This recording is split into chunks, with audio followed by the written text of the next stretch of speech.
তুমি কোনো একটা কাজ করতে গেছো, সেই কাজটা হয়নি, বা তুমি একটা কোনো রিলেশনশিপে ছিলে, সেই রিলেশনশিপটা হয়নি, বাট তুমি যখন সেই জিনিসগুলো দিকে আজকে ফিরে দেখো তখন তুমি ভাবো যে হয়নি, হয়তো জিনিসটা ভালোই হয়েছে, হলে হয়তো জিনিসটা অন্যরকম হয়ে যেত।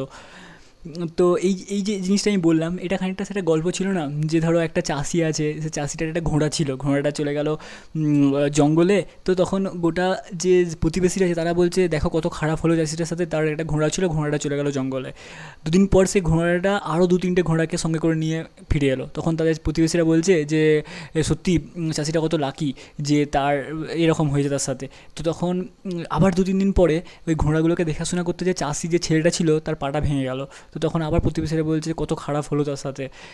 আবার কিছুদিন পরে তাদের গ্রামেতে মিলিটারি এলো, যে যারা যেসব ওই গ্রামে যেসব ছেলেরা মিলিটারির জন্য এলিজিবল তাদেরকে নিয়ে যাওয়ার জন্য। বাট যেহেতু চাষির ছেলের পা ভাঙা ছিল, তাই চাষির ছেলেটাকে নিয়ে যেতে পারলো না। তো সেই ভেবে আবার যারা প্রতিবেশী ছিল তারা তখন বলছে যে কত লাকি তারা। তো মেনলি আমি বলতে চাইছি কি, আমরা যখন কোনো ডিসিশন নিই, আমরা কারেন্ট সিচুয়েশনের উপর বেস করে কোনো ডিসিশন নিয়ে নিই। তো এই জিনিসটা হচ্ছে নোভা এফেক্ট। আর আজকে এই ভিডিওর মাধ্যমে তোমাদেরকে আমি এই নোভা এফেক্ট নিয়ে এমন কিছু কিছু জিনিস বলবো যেটা জানা থাকলে তোমার প্রেজেন্ট লাইফ এবং ফিউচারে যখন তুমি কিছু করতে যাবে তখন তোমার অনেক হেল্প হবে। ডিসিশন নেওয়া থেকে শুরু করে চিন্তাভাবনা, ফেলিওরকে কেমন করে হ্যান্ডেল করবে, এই জিনিসগুলোতে তোমাকে অনেক হেল্প করবে। তো আসলে এই যে আমরা কোনো একটা জিনিস আমাদের সাথে যখন হয় তখন আমরা সঙ্গে সঙ্গে যে ডিসিশন নিয়ে নিই যে আমার সাথে ভালো হলো না খারাপ হলো, আর সেই বেসিসে আমরা অ্যাকশন নিতে স্টার্ট করি। তো এইটার পেছনে কারণ কী জানো? এটার পেছনে কারণ হচ্ছে আমাদের ব্রেনে যে পার্টটা আমাদের ইমোশনাল জিনিস কন্ট্রোল করে, মানে ধরো অ্যাংজাইটি, ডিপ্রেশন বা ফিয়ার, এই জিনিসগুলো যে কন্ট্রোল করে, সেইটার কারণে কি হয়, এই যে আমাদের সঙ্গে যাই হোক আমরা সঙ্গে সঙ্গে ডিসিশন নিয়ে নিই। মানে আমরা ডিসিশন নিই কি আমাদের সাথে ভালো হলো না খারাপ হলো, আমরা কিন্তু এটা দেখি না যে আমাদের ফিউচারে এই জিনিসটা কী হতে পারে, বা পাস্টে যে আমাদের সাথে হয়েছে সেই জিনিসটাকে রিফ্লেক্ট করে আমরা দেখি না। 2017 সালে হার্ভার্ডে একটা স্টাডি কন্ডাক্ট করা হয়েছিল, যেখানে বলছে যে যেসব মানুষেরা তাদের সাথে কোনো কিছু সিচুয়েশান হওয়ার পরে সেই জিনিসটাকে নিয়ে রিফ্লেক্ট করে তারা লাইফে ভালো পারফর্ম করে, নাকি তারা যারা লাইফে কোনো কিছু হওয়ার পরে সঙ্গে সঙ্গে রিয়েক্ট করে। বা তোমরা যদি স্টিভ জবসকে নিয়ে ইন্টারেস্টিং থাকো বা স্টিভ জবসের কোট শুনে থাকো, তাহলে তোমরা হয়তো এই জিনিসটা শুনে থাকবে যে স্টিভ জবস বলেছে, you can connect the dots looking forward, you can only connect the dots looking backward. মানে তুমি যখন কোনো তোমার লাইফে যদি কোনো একটা সিচুয়েশান হয়ে গেছে বা হয়েছে তোমার সাথে, সেই সিচুয়েশানটাকে তুমি যদি ফিউচারকে দেখে কানেক্ট করতে যাও তাহলে তুমি কখনো কানেক্ট করতে পারবে না।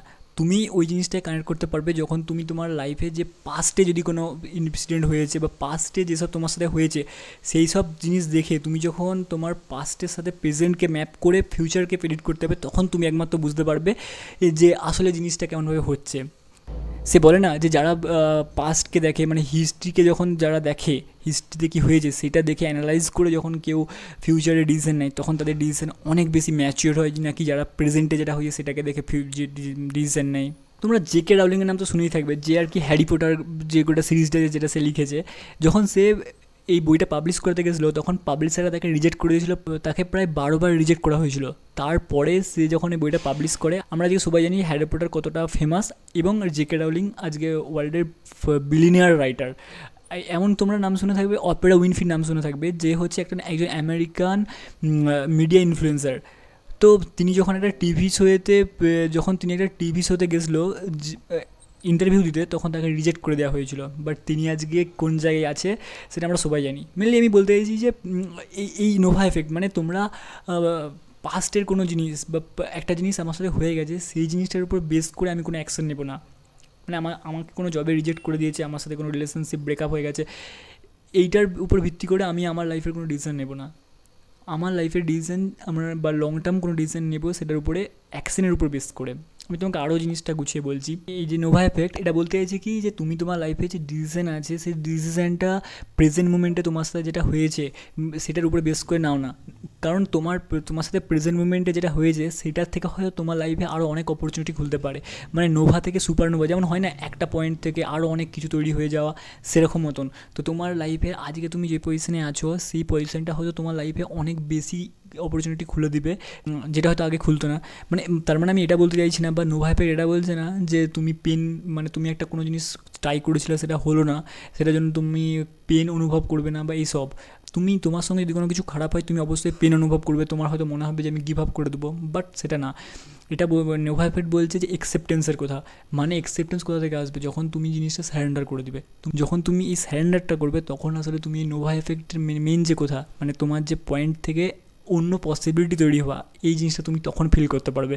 তুমি ফিল হয়তো করেওছো, তোমার লাইফে অনেক এমন জিনিস হয়ে যায় যে জিনিসগুলো তুমি চাওনি, বাট সেই জিনিসগুলো আজকে তুমি যখন দেখছো তখন তুমি হয়তো চিন্তাভাবনা করছো যে ভালোই হয়েছে। তো সেরকম মতো সেই জিনিসটার কথা আমি বলতে চাইছি। ফিলোসফার অ্যালেন ওয়াট বলে যে আমরা একটা সিচুয়েশানকে যত বেশি কন্ট্রোল করার চেষ্টা করি, সেই সিচুয়েশানটা তত আমাদের হাত থেকে বেরিয়ে যায়।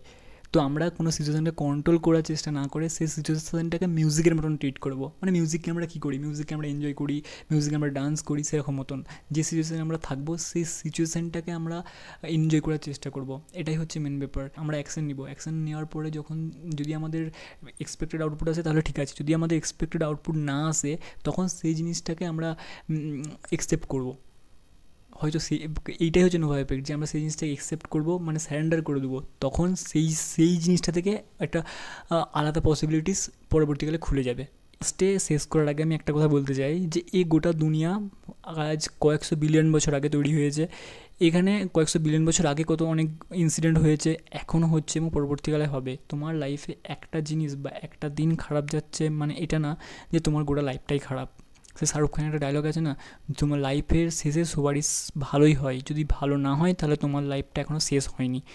যদি তোমার লাইফে কোনো আনপ্রেডিক্টেবল ঘটনা ঘটে গেছে, এখন ঘটে গেছে, বা যদি ভবিষ্যতে কোনো ঘটে তাহলে সেই জিনিসটাকে এরকমভাবে হ্যান্ডেল করবে কি, সে প্রথমে সেই জিনিসটাকে দেখবে, প্রথমে রিয়েক্ট করবে না, প্রথমে সেই জিনিসটা রিফ্লেক্ট করবে। মানে জিনিসটা দেখবে আসলে কী হলো না হলো, সেই জিনিসটার পসিবিলিটি কী আছে, তোমার পাস্ট এক্সপিরিয়েন্স দেখবে, সেই সব জিনিস দেখে সেই জিনিসটাকে রিফ্লেক্ট করবে। তারপরে দেখবে যে তুমি আউটপুটকে কন্ট্রোল করতে পারো কি না। যদি না পারো তাহলে তুমি অ্যাকশনকে শুধু কন্ট্রোল করবে এবং অ্যাকসেপ্ট করে নেবে জিনিসটা, মানে স্যারেন্ডার করবে। যখনই তুমি স্যারেন্ডার করবে তখনই ইউনিভার্সের মতে তুমি অনেক নিউ পসিবিলিটি তৈরি করবে। তুমি আগে দেখেছো তোমার লাইফে, তো সেরকম মতন তুমি লাইফে অনেক নিউ পসিবিলিটি তৈরি করবে। আর এটাই হচ্ছে নোভা এফেক্ট। তো এই জিনিসটা নিজের লাইফে অ্যাপ্লাই করো, এখন না হলেও পরবর্তীকালে যদি তোমার লাইফে এরকম কোনো সিচুয়েশন আসে তাহলে সেখানে তুমি জিনিসটা অ্যাপ্লাই করতে পারো। তো এটাই ছিল। Thank you so much.